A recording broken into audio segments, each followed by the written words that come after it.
Эже сиңдилер олтуруп тургула. Эже сиңдилер кафеде, чайханада айырмасы жок.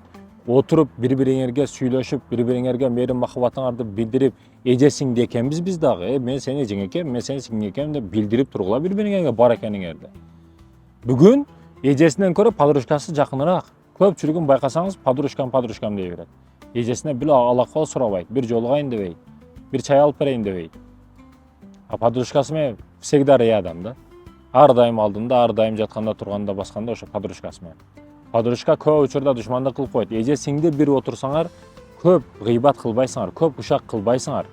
Себеби ушак кыла турган бири-бириңерди ушакта, гыйбатта кыла албайсыңар да. А сырттан теманы кошуп келе албайсыңар. Ошондуктан эже сиңдилер бекем болгула, эже сиңдилерге бекем болгула, отуруп тургула. Антип турмушка тийдим болду деген эмес. Ошо эркек азаматтар сиздер дагы эжеме барам же сиңдиме барам же отурабыз деп атса, анча-мынча уруксат берип туруш керек. Бизнес даракты эгишке окшош. Мына даракты көрсөтсөң. Даракты эгишке окшош мекендештерим. Даракты эгесиң, кийим өмөсүн аласың. Мындайча айтканда, бир бизнести тургузуш үчүн, бутка тургузуш үчүн 2 жыл, 3 жыл жок деген убакыт керек. Дароо эле болуп кетет деп, дароо эле жар берем, дароо эле интернет звезда болуп кетем деп ойлобо. Ар бир иштин кыйынчылыгы, ар бир иштин таразысы бар. Кээде мындай даракка окшоп кургап дагы калат.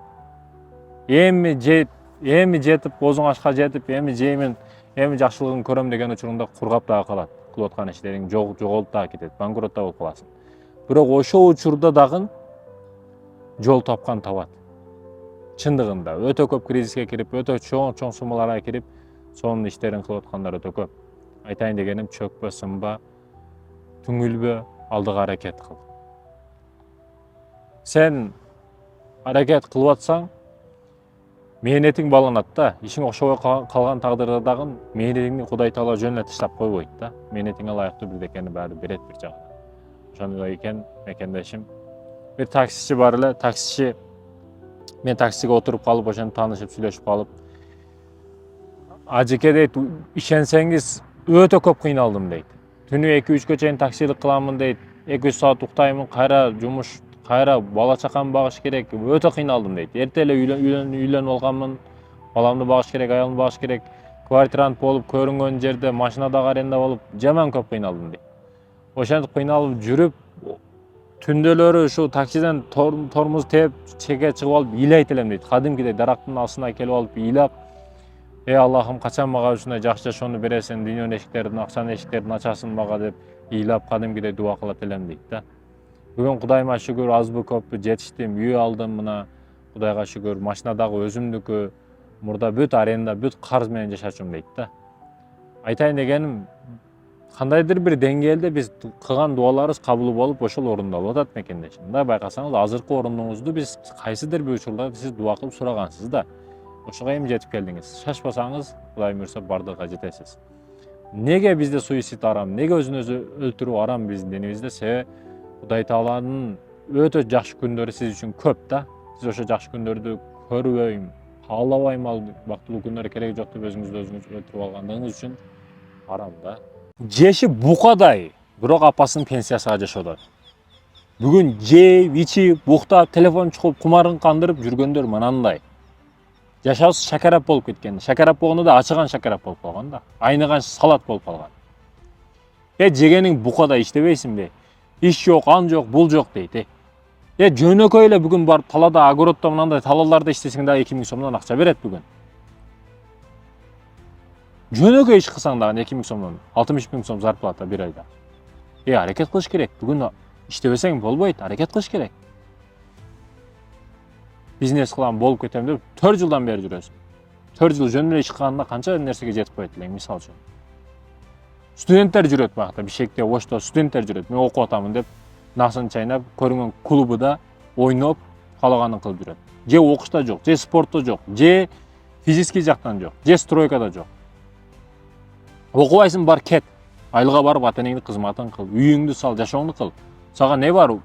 Бекерчи болуп буякта ата-энеңдин акчасын жөн эле абага сарптап, барып ишиңди кыл, тирүүлүгүңдү кыл. Аракет кылыш керек да. 10 bala жөн эле bir квартирада сасып уктап атат, өзүнүн газын өзү жыттап. Түшкү 3ке чейин, 2ге чейин, 12ге чейин. 10 бала чыгып алып, магал жерлерде жөн таштар жөн жатат. Ошо таштарды мына таштарды алып чыгып 10 камаз чогултуп койсоңор болот 10 бала. 5000 сомдон болгондо ham канча миң болуп кетет, мисалы үчүн. Силер андай камаздан алып канчасын чогултуп коесуңар. Ошондуктан айтайын дегеним, жеп чыгарар болбош керек.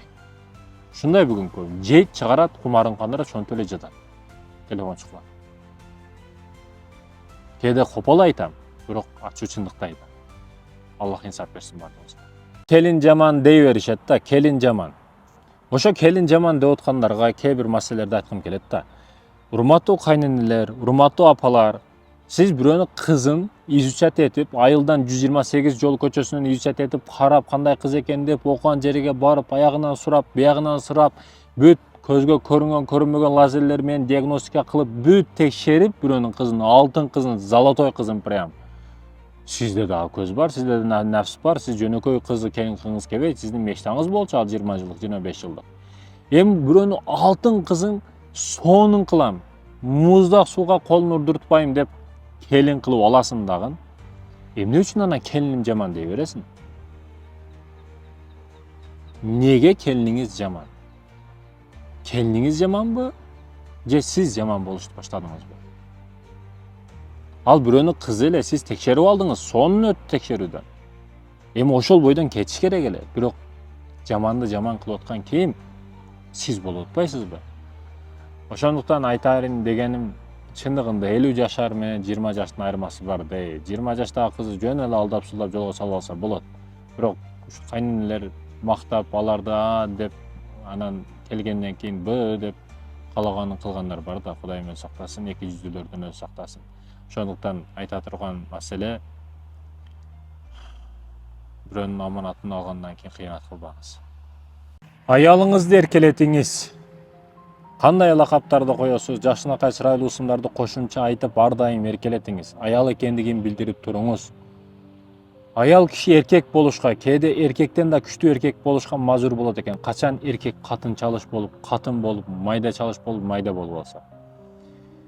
Бакпай койсо, карабай койсо, аял киши чындап күчтүү аял болушка мажбур болуп калат экен да. Бүгүн күчтүү аял деген түшүнүк чындыгында коомубузда пайда болуп калды. Неге? Себеби алсыз эркектер көбөйдү да. Эркек күчтүү болсо, аял киши үйдө эле отургусу келет.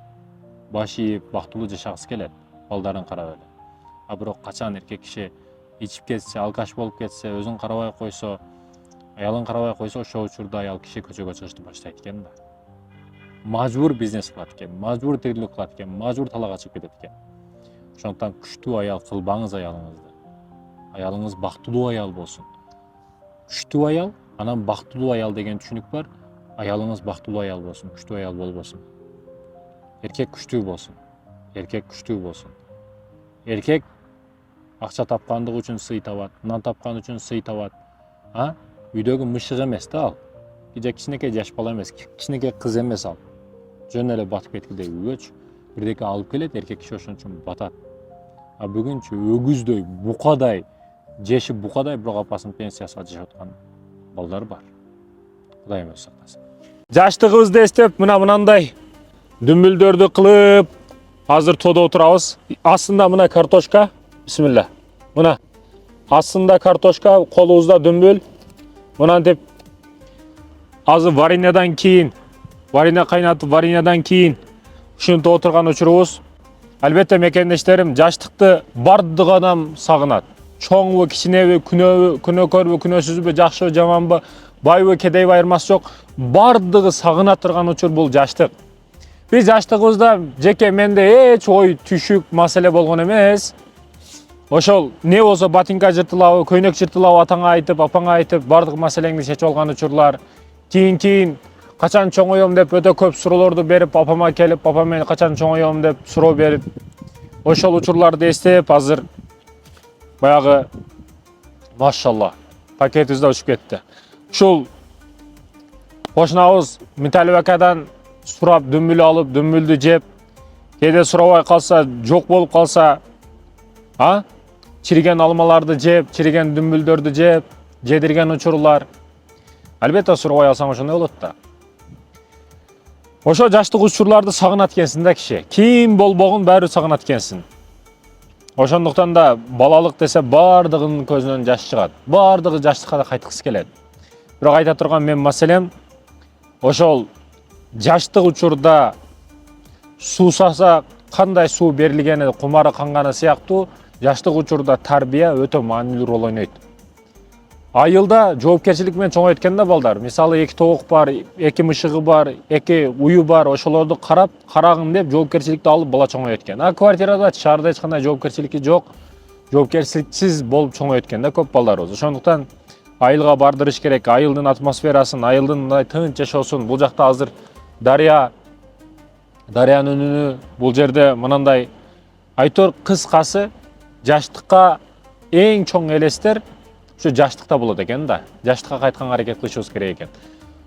Мына айга карап, азыр асман, жылдыздарды карап, айларды карап, жарык үйлөрдү карап, бир бай бар экен. Бир окуя эсиме түшүп кетти, азыр айтып берейин. Бир бай бар экен. Бай баласын алып жүр бир айылга айландырып келейин. Бул кедей байкуштар кандай жашашын бир көрсөтүп келейин деп айылга алып барат экен. Айылга барып 10 күндө эс алып, каникулу бүткөндөн кийин школасы башталаарда кайра шаарга алып жөнөйт экен баласын. Алып жөнөрдө айыл жактыбы, айыл кандай экен, бул байкуштардын жашоосу жактыбы десе, ата дейт, биз телевизордон көргөн нерсени булар реал көрөт экен дейт. Ачык асман, жылдыздар, көк-мөк асман, күндүзү дагы түндү дагы жан дүйнөсү өздөрүнүн асманы бар экен. Биздечи квартира өзүбүздүн асманыбыз жок дейт да. Айылда чындап биз бир жылда бир барып тоого эс алсак, булар ар дайым ошо тоодо экен. Эс алып жашайт экен булардын жашоосу дейт да. Біз натурал каймакты издеп таппай жүрсөк, булар ошо жерде сепаратордон чыгарып ыстык каймакты ошол жерде ичишет экен. Жегени да таза, атмосферасы да таза, аурасы таза. Жакшы адамдарды биз шаардан издейбиз. Буларда бүт жакшы кичпейил адамдар, кимисине кирсең, үйүнө кирсең тамак берет экен, сыйлайт экен. Сонун адамдар экен. Айтор, биз шаарда издеп таппай жүргөн жашоо ушул айылда экен, тезирээк келип тур айлата дейт экен да. Ошондо атасы мына жерге тебет экен.